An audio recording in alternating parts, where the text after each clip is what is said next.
34 वर्षों के बाद भारत में नई शिक्षा नीति की घोषणा की गई है। यानी भारत में आज 2 बहुत बड़े बदलाव हुए हैं। इसलिए रफाल के बाद अब हम नई शिक्षा नीति की बात करेंगे। कहते हैं जब किसी देश में कोई बड़ा हो तो सबसे शिक्षा नीति को बदलना चाहिए, और आज इसकी शुरुआत हो गई है।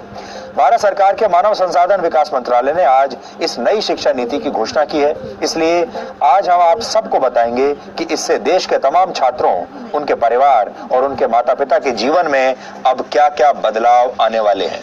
अगर आप छात्र हैं या किसी छात्र के माता पिता हैं तो आपको ये सारी जानकारियां बहुत ध्यान से सुननी चाहिए, और अगर आप चाहें तो नोट भी कर सकते हैं। तो अब आपको बड़े बड़े बदलाव बताते हैं। अब तक भारत की स्कूली शिक्षा व्यवस्था 10+2 के फॉर्मेट पर चलती थी, लेकिन अब इसे 5+3+3+4 के फॉर्मेट में बदल दिया गया है। इसके तहत स्कूल के पहले 5 वर्षों की पढ़ाई फाउंडेशन स्टेज मानी जाएगी, यानी इस दौरान छात्रों के लिए मजबूत नींव तैयार की जाएगी। इसका करिकुलम NCERT द्वारा तैयार किया जाएगा, और इसमें प्री प्राइमरी के 3 वर्ष और पहली और दूसरी कक्षा का 1 वर्ष शामिल होगा, यानी प्री प्राइमरी के 3 साल और फिर पहली और दूसरी। इसके तहत बच्चों को खेल कूद और अलग अलग गतिविधियों के जरिए पढ़ाई कराई जाएगी, यानी इन कक्षाओं के छात्रों के लिए किताबों का बोझ अब पहले जितना नहीं होगा। इसलिए हम कहेंगे कि जो छोटे बच्चे अब स्कूलों में जाएंगे और अपने शिक्षा की यात्रा को आरंभ करेंगे, वो बहुत किस्मत वाले होंगे। इसके बाद अगले 3 साल यानी तीसरी कक्षा से 5वीं कक्षा तक की पढ़ाई के दौरान छात्रों को भविष्य के लिए तैयार किया जाएगा। इसके तहत छात्रों का परिचय विज्ञान, गणित, कला, सामाजिक विज्ञान और ह्यूमैनिटीज जैसे विषयों से करवाया जाएगा।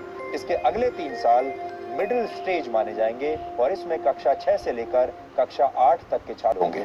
इस सबक पढ़ाया जाएगा, और इसके बाद 9वीं से 12वीं कक्षा तक इस फॉर्मेट की 4 वर्षों वाली आखिरी स्टेज होगी। ये 4 साल की स्टेज होगी। इसमें छात्रों में किसी विषय के प्रति गहरी समझ पैदा की जाएगी, उनकी विश्लेषण क्षमता को बढ़ाया जाएगा, और उन्हें जीवन में बड़े लक्ष्य निर्धारित करने के लिए प्रेरित किया जाएगा। लेकिन सबसे महत्वपूर्ण बात यह है कि अब स्कूलों में पहले जैसा स्ट्रीम सिस्टम नहीं होगा। इसका मतलब यह है, यानी अगर आर्ट्स का कोई छात्र फिजिक्स की पढ़ाई करना चाहता है तो अब वो ऐसा कर पाएगा, और अगर अकाउंट्स का कोई छात्र, कॉमर्स का कोई छात्र इतिहास की पढ़ाई करना चाहता है तो वो भी ऐसा कर सकता है। लेकिन संभव है कि इसके लिए अलग अलग विषयों का एक पूल तैयार किया जाएगा, और आपको उस पूल से ही अपनी पसंद के विषयों का चुनाव करना होगा। यानी अगर विज्ञान के छात्र को इतिहास में दिलचस्पी है और उसके पूल में ये दोनों विषय शामिल हैं, तब ही छात्र इनकी पढ़ाई एक साथ कर सकता है। हालांकि अभी इस पर पूरा स्पष्टीकरण आना बाकी है, लेकिन पहले की जो व्यवस्था होती थी, हमारे यहाँ 3 स्ट्रीम्स मानी जाती थी, या तो आप साइंस लेते थे, या कॉमर्स लेते थे, या आर्ट्स यानी ह्यूमैनिटीज लेते थे। और अगर आपने ह्यूमैनिटीज लिया है तो आप साइंस नहीं पढ़ सकते, अगर आपने कॉमर्स लिया है तो भी आप शायद साइंस नहीं पढ़ सकते, साइंस लिया है तो ह्यूमैनिटीज नहीं पढ़ सकते। ऐसी चीजें पहले हुआ करती थी अभी तक, लेकिन अब ये सब बदल जाएगा। अब आप फिजिक्स भी पढ़ सकते हैं, कॉमर्स भी पढ़ सकते हैं, अकाउंट्स पढ़ सकते हैं, एक साथ इतिहास भी पढ़ सकते हैं और फिजिक्स की पढ़ाई भी कर सकते हैं। दूसरी महत्वपूर्ण बात यह है कि 5वीं कक्षा तक की पढ़ाई अब मातृभाषा, स्थानीय भाषा और आपकी राष्ट्रभाषा में ही होगी। यानी अंग्रेजी में पढ़ाई की अनिवार्यता समाप्त नहीं होगी। माफ कीजिएगा, अनिवार्यता समाप्त हो जाएगी। अब अंग्रेजी में पढ़ाई की अनिवार्यता नहीं रहेगी। ये एक बहुत बड़ा बदलाव है। आप अपनी राष्ट्रभाषा में या अपनी लोकल भाषा में पढ़ाई कर पाएंगे। उदाहरण के लिए अगर आप 5वीं कक्षा तक अपने बच्चे को मराठी, संस्कृत या गुजराती भाषा में पढ़ाना चाहते हैं तो अब आप ऐसा कर पाएंगे, और अंग्रेजी सिर्फ एक विषय के तौर पर आपको पढ़ाई जाएगी। यानी स्कूलों का जबरदस्ती अंग्रेजीकरण का दौर अब समाप्त हो जाएगा। 6ठी कक्षा में पहुंचने के बाद छात्रों को कंप्यूटर कोडिंग सीखने का मौका मिलेगा।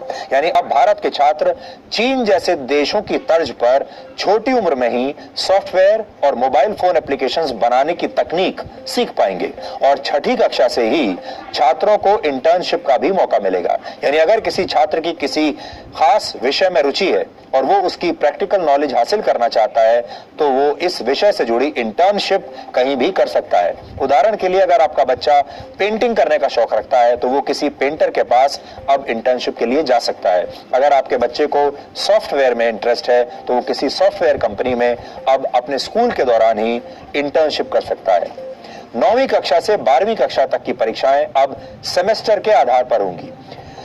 एक साल में 2 सेमेस्टर होंगे और हर 6 महीने पर एक परीक्षा होगी और दोनों को जोड़कर शीट तैयार की जाएगी। यानी अब एक छात्र के तौर पर आपको पूरे साल पढ़ाई करनी होगी और आप ये कहकर बच नहीं सकेंगे कि आप सिर्फ फाइनल एग्जाम्स की तैयारी करना चाहते हैं। इससे पहले आपने देखा होगा बहुत सारे छात्र ऐसे होते हैं जो साल के सिर्फ आखिर में कुछ समय तक पढ़ते हैं, 1-2 महीने पढ़ाई कर लेते हैं और फिर उसके आधार पर वो फाइनल जो परीक्षा होती है उसमें बैठते हैं और उनमें से बहुत सारे लोग अच्छे नंबर ले भी आते हैं। लेकिन ये वो लोग होते हैं जिन्होंने पूरे साल पढ़ाई नहीं की।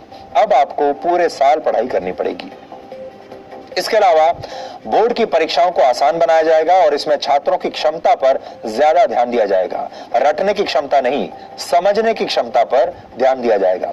ट्यूशन और कोचिंग क्लास के जरिए रट्टा लगवाने की आदत को समाप्त कर दिया जाएगा। बोर्ड परीक्षा देने वाले छात्रों को अब उनकी पसंद की भाषा में परीक्षा लिखने की पूरी छूट होगी। उदाहरण के लिए अगर आप चाहें तो हिंदी या अंग्रेजी में से किसी एक भाषा में अपनी परीक्षा दे सकते हैं। छात्रों के रिपोर्ट कार्ड्स को भी अब पहले की तरह तैयार नहीं किया जाएगा। किसी छात्र को फाइनल मार्क्स देते समय उसके व्यवहार, एक्स्ट्रा करिकुलर एक्टिविटीज में उसके प्रदर्शन और उसकी मानसिक क्षमताओं का भी ध्यान रखा जाएगा। इसके अलावा रिपोर्ट कार्ड को 360 डिग्री असेसमेंट के आधार पर तैयार किया जाएगा। इसमें छात्र खुद को भी अंक देंगे, यानी अपना खुद का भी विश्लेषण करेंगे। विषय पढ़ाने वाले शिक्षक भी छात्र को अंक देंगे और छात्रों के सहपाठी भी उनका आकलन करेंगे। कॉलेज में पढ़ाई करने वाले छात्रों के लिए भी इस नई शिक्षा नीति में बहुत सारे बदलाव किए गए हैं। इसलिए जो छात्र अब कॉलेज में इसके बाद जाने वाले हैं वो भी ध्यान से अभी देख लें। अब देश के छात्र कॉलेज में एडमिशन के लिए कॉमन एप्टीट्यूड टेस्ट दे पाएंगे। इसका अर्थ यह है कि अगर 12वीं कक्षा के बोर्ड एग्जाम्स में आपके ठीक नंबर नहीं आए हैं या आपके मार्क्स इतने नहीं आए हैं कि आपको कट ऑफ परसेंटेज के आधार पर सीधे किसी कॉलेज में एडमिशन मिल पाए, तो आप कॉमन एप्टीट्यूड टेस्ट भी दे सकते हैं और फिर इस टेस्ट में आपके प्रदर्शन को आपके 12वीं कक्षा के नंबरों के साथ जोड़ दिया जाएगा और उस आधार पर आपको आपके मनपसंद कॉलेज में एडमिशन मिल पाएगा। ग्रेजुएशन की पढ़ाई को 3 और 4 वर्षों के कोर्स ड्यूरेशन में अब बांट दिया जाएगा। पहले अगर आप कॉलेज की पढ़ाई बीच में ही छोड़ देते थे तो आपको ग्रेजुएशन की डिग्री नहीं मिलती थी। या तो आप पूरी पढ़ाई कीजिए और या बिल्कुल मत कीजिए। लेकिन नई शिक्षा नीति लागू होने के बाद अगर आप 1 साल के बाद कॉलेज छोड़ देते हैं तो आपको सर्टिफिकेट दिया जाएगा। ये आपका सर्टिफिकेट कोर्स माना जाएगा। अगर आपने कॉलेज का फर्स्ट ईयर कंप्लीट कर लिया और उसके बाद पढ़ाई छोड़ दी तो आपको सर्टिफिकेट कोर्स का सर्टिफिकेट मिलेगा। इसी तरह अगर आप सेकेंड ईयर पास करने के बाद 2 साल के बाद पढ़ाई छोड़ देते हैं तो आपको डिप्लोमा दिया जाएगा और अगर आप थर्ड ईयर यानी 3 साल की पढ़ाई पूरी कर लेते हैं तो आपको बैचलर्स डिग्री दी जाएगी। और अगर आप 4 साल का कोर्स करके बैचलर्स डिग्री लेना चाहते हैं तो आपको रिसर्च के सर्टिफिकेट के साथ ये डिग्री मिलेगी। इससे उन छात्रों को बहुत फायदा होगा जो कॉलेज के दौरान किसी प्रोजेक्ट पर काम कर चुके हैं। 4 वर्ष के इस कोर्स में स्कूल के छात्रों की तरह कॉलेज के छात्र भी अलग अलग विषयों की पढ़ाई एक साथ कर पाएंगे। इस व्यवस्था को मल्टी एंट्री और मल्टी एग्जिट वाली व्यवस्था कहा जाता है। यानी छात्र जब जिस विषय की पढ़ाई करना चाहेंगे तो वो ऐसा कर सकेंगे और जब वो ये पढ़ाई छोड़ना भी चाहेंगे तो ये काम भी आसानी से कर सकेंगे। इसीलिए इसे मल्टी एंट्री और मल्टी एग्जिट कहा गया है। आप जब चाहे एंट्री ले सकते हैं और एग्जिट भी कर सकते हैं जब चाहे। इसके अलावा एक एकेडमिक बैंक ऑफ क्रेडिट बनाया जाएगा। इसके तहत अगर आप एक से ज्यादा कोर्स एक साथ करना चाहते हैं तो आप ऐसा कर पाएंगे और जिस कोर्स को आप जहां तक कंप्लीट करेंगे उसके अंक इस क्रेडिट बैंक में जमा हो जाएंगे और फिर जब आप फाइनल डिग्री के लिए कोई कोर्स करेंगे तो उस क्रेडिट को इसमें जोड़ दिया जाएगा। ये पूरी व्यवस्था पूरी तरह से डिजिटल होगी, ऑनलाइन होगी। मानव संसाधन विकास मंत्री रमेश पोखरियाल निशंक और उनकी टीम ने इस नई शिक्षा नीति पर आज क्या कहा, ये भी आज आपको सुन लेना चाहिए। विचार विमर्श कब होगा? इतना बड़ा नवाचार ये दुनिया के लिए एक उदाहरण है। जब किसी नीति पर देश के कोने कोने से अभिभावकों से, छात्रों से, अध्यापकों से, विशेषज्ञों से, शिक्षाविदों से, राजनीतिज्ञों से, जनप्रतिनिधियों से और यहाँ तक कि 1,00,000 ग्राम समितियों से विचार विमर्श किया गया हो। ये बेहद महत्वपूर्ण है क्योंकि 34 साल से शिक्षा नीति में परिवर्तन नहीं हुआ था और इसलिए आज का ये जो परिवर्तन है और जो नई शिक्षा नीति है, मुझे विश्वास है कि पूरा समाज और सभी देशवासी इसका स्वागत करेंगे और दुनिया के शिक्षाविद भी इसको निश्चित रूप से सराहना करेंगे। आज की व्यवस्था में यदि 4 साल इंजीनियरिंग पढ़ने के बाद या 6 सेमेस्टर पढ़ने के बाद किसी कारणवश मैं आगे नहीं पढ़ सकता हूं, तो मेरे पास कोई उपाय नहीं है, मैं आउट ऑफ द सिस्टम हो जाता हूं। Multiple entry and exit system में ये रहेगा कि 1 साल के बाद सर्टिफिकेट, 2 साल के बाद डिप्लोमा, 3 या 4 साल के बाद डिग्री, यानी और multiple entry through academic bank of credit, जो नीचे बुलेट है कि मेरे जो क्रेडिट फर्स्ट ईयर के हैं, सेकेंड ईयर के हैं, जैसे बैंक के सेविंग अकाउंट होते हैं वैसे ही एकेडमिक क्रेडिट में डिजी लॉकर के माध्यम से हमारे वहां पर क्रेडिट रहेंगे, so that in the third year if I want to take a sabbatical for a year, or I want to take a break for any reason, family condition or otherwise for some time, and I return after a fixed period of which will be prescribed by the new Higher Education Commission. If I come back to the education system, I will not be asked to repeat the first and second year. My credits are already there in the academic credit bank. I will utilize those credits for my further education. आप सब जानते हैं कि अभी 10+2 structure है, जिसमें जो पहले 10 वर्ष हैं उनका एक तरह से फेज वाइज करिकुलम होता है। फिर सडनली जब आप सेकेंडरी में जाते हैं, +2 में जाते हैं, तो सब्जेक्ट जो है स्पेशलाइजेशन होने लगती है। यहाँ पर जो हम सिस्टम लेकर के आए हैं वो 15 वर्ष का जो आप देख रहे हैं 5+3+3+4, उसमें 3 वर्ष तो पूर्व प्राथमिक है। उसी तरह जो +4 लिखा है वो 9th to 12th है। इसमें भी जैसा कि सर कह रहे थे, जैसा हायर एजुकेशन में है, कोई स्ट्रीम्स नहीं है, मल्टी डिसिप्लिनरी होगा। अगर बच्चा फिजिक्स के साथ, जैसा सर ने कहा, फैशन स्टडीज लेना चाहे, बेकरी कन्फेक्शनरी कुछ पढ़ना चाहे केमिस्ट्री के साथ, इट विल बी परमिटेड। एक महत्वपूर्ण बात यह भी है कि अब स्कूलों और उच्च शिक्षा संस्थानों में संस्कृत भाषा को भी बढ़ावा दिया जाएगा। संस्कृत के विश्वविद्यालयों में अलग अलग विषयों की पढ़ाई संस्कृत में कराई जाएगी। स्कूल और कॉलेज में भी संस्कृत की पढ़ाई पर जोर दिया जाएगा। IITs की शिक्षा व्यवस्था को भी पहले से ज्यादा समग्र बनाया जाएगा और अब इन उच्च शिक्षा संस्थानों में आर्ट्स और ह्यूमैनिटीज के विषय भी आए जाएंगे। इस छात्र जानकारियों का इस्तेमाल करेंगे। कुल मिलाकर अब देश की शिक्षा व्यवस्था ऐसी होगी कि छात्र व्यावहारिक ज्ञान हासिल करके देश के लिए बड़े बड़े आविष्कार कर पाएंगे।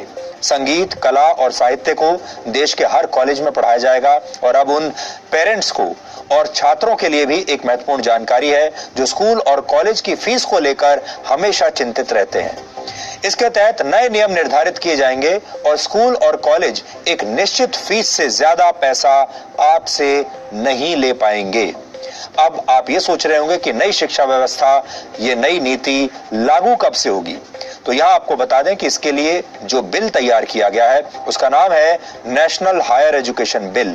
इस बिल को फिलहाल कैबिनेट ने मंजूरी दे दी है और अब इसे संसद में पेश किया जाएगा और इसके बाद ये कानून की शक्ल ले लेगा और फिर राज्य सरकारों को भी इस पर कानून बनाकर अपने अपने राज्यों में इसे लागू करना होगा। इसी शिक्षा नीति की घोषणा के साथ मानव संसाधन विकास मंत्रालय का नाम भी अब बदल दिया जाएगा और अब इसका नाम हो जाएगा शिक्षा मंत्रालय, जो कि बहुत सरल है और ये काम बहुत पहले कर देना चाहिए था। नई शिक्षा नीति को तैयार करने के लिए 2 लाख से ज्यादा लोगों की राय ली गई और इसी के बाद इस नई शिक्षा नीति की घोषणा की गई है।